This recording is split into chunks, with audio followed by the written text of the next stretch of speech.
What's going on, everybody? It is Sparks Comics here.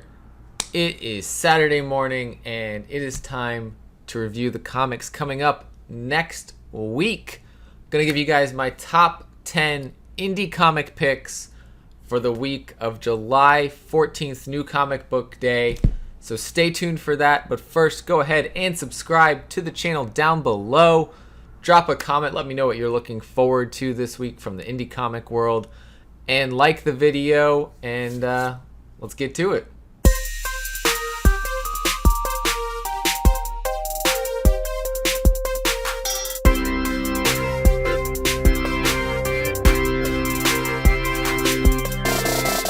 Welcome back, everybody. We are going to break down New Comic Book Day for you guys here with the Indie Comic Top 10 for July 14th, 2021. Let's kick this off with my number 10 pick for the week. It is a reprint. It is Beckstar #1, the second printing variant. This one coming to you guys from Mad Cave Studios, written by Joe Corallo, art by Lorenzo Colangeli, and I absolutely enjoyed issue #1 of Beckstar. I got to work on a review for that at some point here in the future. But yeah, issue 2 just came out. Issue 3 will be coming out on the 21st. So if you haven't gotten to check this one out, this is your time to get on board and check out Beckstar. Beckstar is a star-hopping mercenary gone full-time gambler light years away from Earth, leaving her old life behind with the help of her magical luck dagger and her fan-turned regret-filled friend Sally Sulin. Beckstar ekes out a living under the nefarious Shadow Syndicate's radar, but when a mysterious girl appears with grim news and an urgent quest where the fate of the universe hangs in the balance, Beckstar has no choice but to join and regret it immediately. But it's such a fun adventure that has been happening so far. You know, lots of things to be revealed still, and I'm looking forward to every moment of this. But this is a cool reprint cover, so if you weren't able to pick up the first printing, get on this now and check this one out.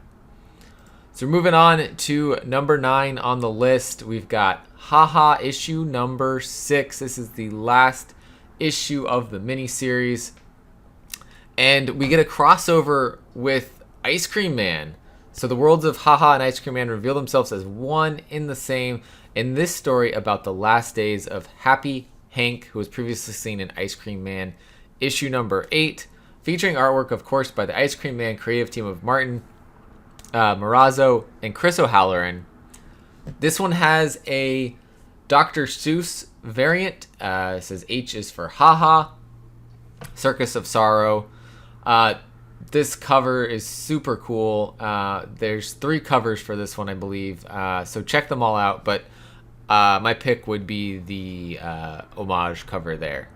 Those have been doing great. People have been loving them. So definitely something to keep in mind when you're picking up your copy of Haha issue number 6. Moving on the list, we've got number 8 from Scout Comics, No Ghosts in Hiroshima, issue number 1. This one looks like a good, dark, demonic tale. Luigi Barillo and Jim Kruger writing, Alberto Rios on the art, and Zach Brunner on this cover art here. Dr. James Henrikerson is racked with guilt because of a mistake he made many years ago. He believes he has unwittingly condemned an innocent soul to eternal suffering and pain. In an attempt to set things right, he has worked for years to invent a way to free this soul from hell. But his efforts have stirred demonic attention by those who would see this as a way to seize power in hell. Chased by these demons, Dr. Henrikerson is badly injured, forced to hand over his discoveries to his prize pupil, a medical intern named Dr. Gabrielle Oldman, imploring him to deliver a briefcase to an old friend before it's too late. Sounds very intriguing. We got demons, we've got power struggles in hell and bringing people out of hell. I am really looking forward to checking this one out from Scout Comics. Seems like a really interesting read. That was our number 8 pick of the week. Number 7 brings us to Helm Greycastle, issue number 3 of 4 from Image Comics. This one, Henry Barajas, Claire Napier, art by Ramat Handako and Brian Valenza, with a cover A by Chloe Garreau. Montezuma III and the Mexica gods have assembled their army. Will Helm and Camazotz be enough to stop the war and rescue the last Dragon Prince before it's too late? I've been digging this. This is like a D&D Latinx campaign going on, and it's awesome. I'm loving it. The bonuses in this feature a Latinx action adventure RPG that is 5e compatible. So this will be the third one-shot that they've put into the back of the book. Really looking forward to maybe one day playing some of those one-shots. That would be really cool. But issue number 3 is coming out this week, and I'm excited to see what happens next. It's only going to be 4 issues, so we're getting to kind of the climax of the action. And 14, we should hopefully see, or 4, we should see some resolution to everything. But this one, in shops this week. That is my number 7 pick for the week. Helm Greycastle, number 3 of 4. Moving on to number 6, I've got Moths, issue number 2 from Artists, Writers, and Artisans, AWA Upshot. We've got J. Michael Straczynski and Mike Cho on this book, and the art inside is incredible from issue number 1 with Mike Cho's art. The story is very intriguing. We have this girl who, once she activates her powers, will die in 6 months, and it seems like it's a common thing, and so they call these people Moths. She's granted immense power by the global pandemic known as the Great Death, but knowing that the clock is starting, and she has decided she wants to activate her powers with no idea what those powers are going to be, and she is going on a journey of self-discovery that's going to test her and take her to places way beyond her wildest imagination. This was such a good first issue. Issue number 2 is hopefully going to keep on that level of issue number 1. I'm really looking forward to seeing what happens next in this. So that was the number 6 pick from AWA Upshot, Moths, issue number 2. We're moving into the number 5 pick for this week, Bunny Mask, issue number 2. Paul Tobin, Andrea Muddy. It's just crazy, creepy, and it left on a great cliffhanger on issue number 1. So I am super stoked to see what happens next in Bunny Mask issue number 2. Life is exploding around Tyler Severin as depictions of Bunny Mask begin eerily appearing in his life, even as the strange and deadly creature herself walks the earth once more.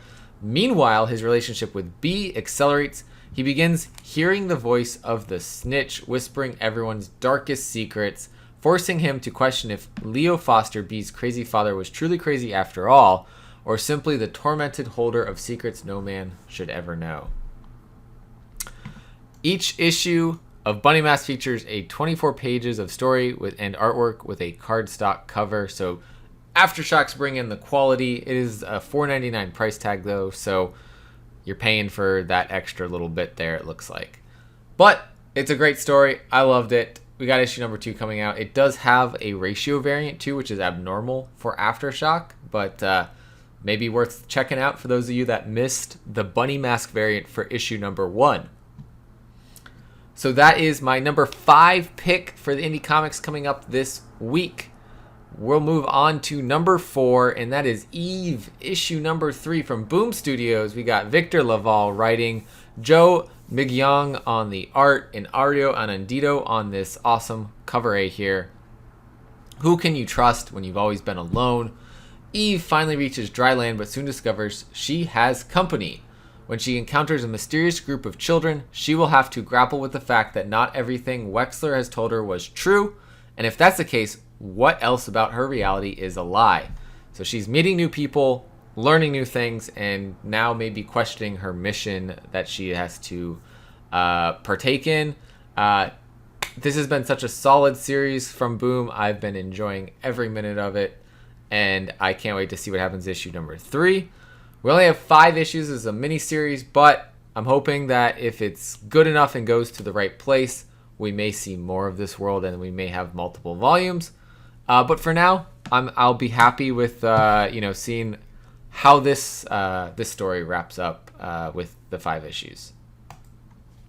So that was pick number 4, Eve, issue number 3 of 5 from Boom Studios. We will move on to my number 3 pick of the week, 7 Secrets, issue number 10 from Boom Studios as well. We got Tom Taylor and Danielle De Nicuolo on the art. Will Amon be able to capitalize on the orders for Gildy to destroy it once and for all? Still reeling from their losses, the Keepers must come together for a momentous decision, one that will leave Casper at a difficult crossroads. If Amon and the Seekers strike in this moment, they may be able to capture all the remaining secrets and with it wipe out the Order. This has been insane. We got some crazy reveal that just happened in the last issue that just blew things out of the water. There's twists and turns galore in issue number 9, and I am very excited to see what happens next in this. This has been one of my favorite reads from Boom. I've been loving what Tom Taylor's been doing with the story, and the art inside is just fantastic. This has future animated series written all over it, and I would love to see that happen. But that's why this one's at number 3 on my picks for the week. For the indie books. And that brings us to my number 2 pick of the week, which is back to Aftershock Comics. We got Beyond the Breach, issue number 1 from Ed Brisson and Damian Kukiro. This one is a new one from Aftershock. Life sucks for Vanessa. Her mother just died and her boyfriend is cheating on her with her own sister. To clear her mind, she's taking the California road trip she's dreaming about for years. Her postcard perfect trip through the old growth forests quickly turns when the breach hits.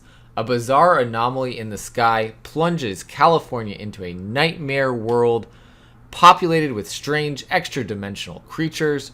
Now Vanessa, along with Dougie, an orphan child, and Kai, a strange fuzzball of a beast, must fight to survive if they hope to make it back home, if there's even a home to return to. A fantastical sci-fi road trip adventure about perseverance and finding family in unexpected places. That sounds awesome. I'm in. That's why this is number 2. I want to see what happens in this world and be there to check it out. Looked like we had the issue 1 ratio looked like it had like a Beyonder on the cover, like from Dungeons and Dragons.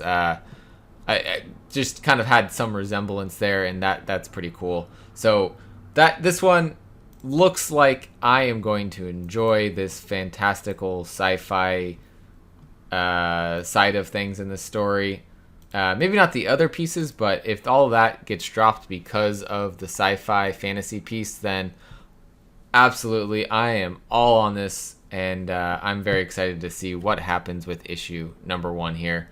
And that leads me into the number 1 pick for the week. This is a little bit of a spoiler for Team Nerd Herd Sunday night. Sorry, guys. But my number 1 pick of the week is Spare Parts one-shot from Behemoth Comics. This just looks like insanity. It's based on the movie from Raven Banner and RLJE, it's releasing in theaters this summer is what it says. I know it released on Amazon Prime for rental or purchase. The Blu-ray you can get straight from Raven Banner. I just did that, and that was because Behemoth posted that you would get a copy of the comic along with the movie if you ordered it from them. What is this about? It is about a group of women that get lost on a random dirt road. A tow truck driver arrives and tows them to his junkyard. and everything seems normal until they wake up with weapons for limbs and get thrown into the fight of their lives. It's insane. It's like a B horror movie almost kind of setup. It seems like I want to see this movie. I haven't gotten to yet, but I'm really looking forward to it, and I want to check out this comic. A little horror action, one shot. There's a lot of covers. We got a cover A by Alberto Masagia. We've got 2 different photo variants that are the official movie posters. For one of them, for cover B, and then cover C is just another poster image for the cover. Cover D is an awesome cover by Damian Connolly, which I'm really enjoying the style on this cover. And then cover E is from Nicholas Brondo. I think Brondogram is his Instagram. He's done some other projects with Behemoth. He did this awesome, it's an homage cover to Planet Terror. So definitely, you know how Stray Dogs has been going crazy with homage covers and people loving those. There's another horror movie homage cover to check out here with this Planet Terror homage. So this one, it looks like it's gonna be crazy, weird, and exciting, and I am very, very happy that it's coming out this week. I finally get to check out what's going on in Spare Parts. That is my number 1 pick of the week from Behemoth Comics. So that is my top 10 indie picks for July 14th, 2021. I hope you guys enjoyed these picks. I hope that these maybe helped you guys find something that you didn't know about, or maybe forgot was coming out this week. Let me know down in the comments what you thought of the top 10 picks this week. Drop a like on the video on the way out. And as always, guys, collect what you love, and I'll catch you next time.